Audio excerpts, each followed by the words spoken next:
बातें आप जितनी मर्जी कर लो, बैटिंग जब हम करेंगे नहीं ढंग से तो आप जितनी मर्जी बातें बनाना बनाते रहना। वो भी 4-0 है इंडिया की इनिंग्स में, 4-0 लग चुके हैं, यानी कि विराट कोहली भी 0 है, सरफराज भी 0 है, केएल राहुल भी 0 है, और सुनील गावस्कर टेस्ट के दिग्गज, मतलब दुनिया भर में जिनके किससे सुनाए जाते हैं, वो भी कह रहे हैं कि क्या शॉट थी रविंद्र जडेजा की, किस तरीके की शॉट थी, करना क्या चाह रहे थे और क्यों चाह रहे थे। लंच होने वाला, आप पेशेंस दिखा रहे हो, लीव वीव कर रहे हो, सब कुछ हो रहा है, फिर एकदम सडनली मतलब बैट फेस क्लोज करते हो, लीडिंग एज गली में जाकर शायद वो कैच पकड़ा गया, गली या पॉइंट जो आप मार रहे हो, फ्लिक मार रहे हो, मूवमेंट है विकेट पे, सब कुछ है। तो 34 पर 6 है, अब सब लोग 36 ऑल आउट की याद दिलाएंगे। यार मतलब क्या कर क्या रहे थे,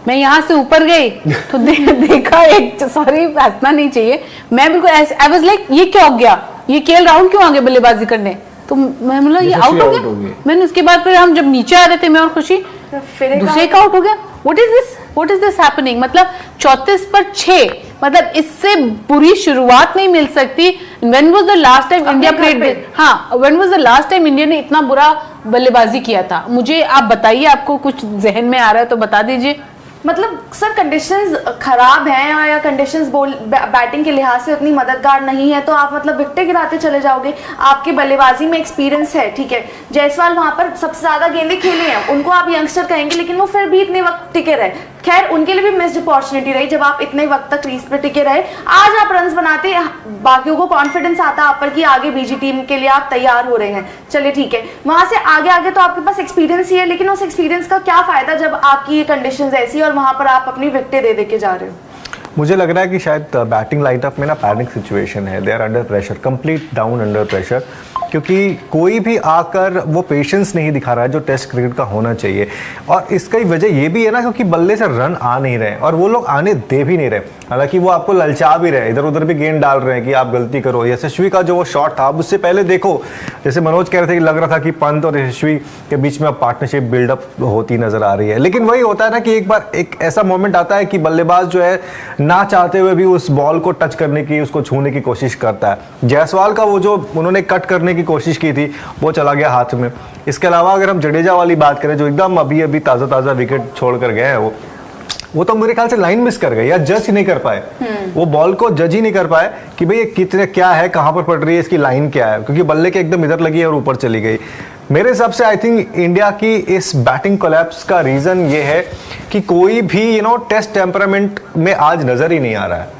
एक भी बल्लेबाज, सब स्ट्रगल करते हुए नजर आ रहा है। और मैं ये नहीं कह रहा हूं कि चलो न्यूजीलैंड बहुत शानदार, बहुत बेहतर, आई थिंक जो उन्होंने शुरुआत कर दी थी उसका वो अभी भी फायदा उठा रहे हैं। एक बार जो प्रेशर बिल्डअप कर दिया वो उसका फायदा उठा रहे हैं। अब नीचे आपके पास बचा कोई नहीं है। कुलदीप और अश्विन है आप बस, और कोई है नहीं। टाइम पे हम बोल रहे थे कि जैसे मैं भी कह रहा था कि यार आप केएल राहुल को ऊपर भेजे होते, तो देखो मैं ये नहीं कह रहा हूँ कि वो गलत होता है, यार नहीं मेरे को ऐसे देख रहे मैं ये कहना चाह रहा हूँ। देखो मेरा ये मानना होता है कि देखो हाइंडसाइट और बात की बात उसमें और बहुत सारी चीजें रहती हैं। अब वो ये केएल को 3 भाई केएल भी आए, केएल ने क्या कर लिया नहीं, और केएल का डिसमिसल अगेन, मतलब कि वन ऑफ दोस डिसमिसल जिसमें आप मतलब क्या बोले डाउन द लेग साइड, आपको पता है कि भाई शॉट क्यों खेलनी है, आपको पीछे एक आपको लेग साइड पोजीशन पर वेट, जो चारों जीरो हैं उन चारों जीरो को अगर आप देखोगे तो एक भी ऐसी शॉट्स खेल कर नहीं गया। एक अगेन लोगों को लगा विराट का कोई डिफेंसिव, विराट वाली बॉल उस पोजीशन में थी कि भाई उस पर आप जाना ही पड़ता, आपको बैट डालना ही पड़ना, हाथ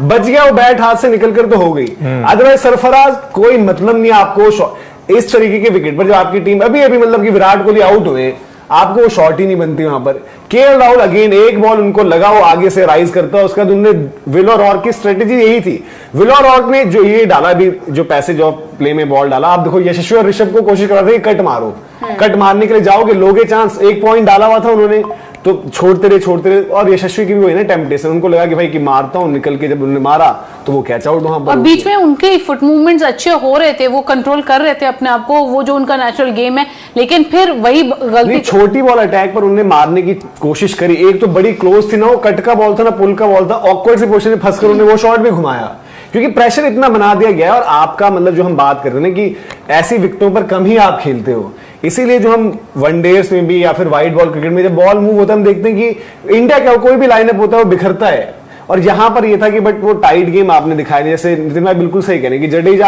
आपको पता है एक बॉल के बाद लंच होने वाला है, मतलब आपको टीम ऑलरेडी इतनी नीचे लगी हुई, शॉट्स वहां पर खेलने के लिए आपको कोई बोल ही नहीं रहा है, ना शॉट्स कोई खेल रहा है, फिर उस टाइम पर आप वो अनलीश कर रहे हो, पता नहीं कहीं से कौन सी शॉट प्रोड्यूस करने की कोशिश कर रहे हो, उस पर वो भी आउट। आप देखो उस दिन जब हम गौतम गंभीर की प्रेस कॉन्फ्रेंस सुन रहे थे, आपने भी सुनी थी, हम सब ने सुनी थी, और एक चीज उन्होंने बार बार रेपिटेटिवली कही थी कि हम चाहते हैं कि ये जो टीम है ये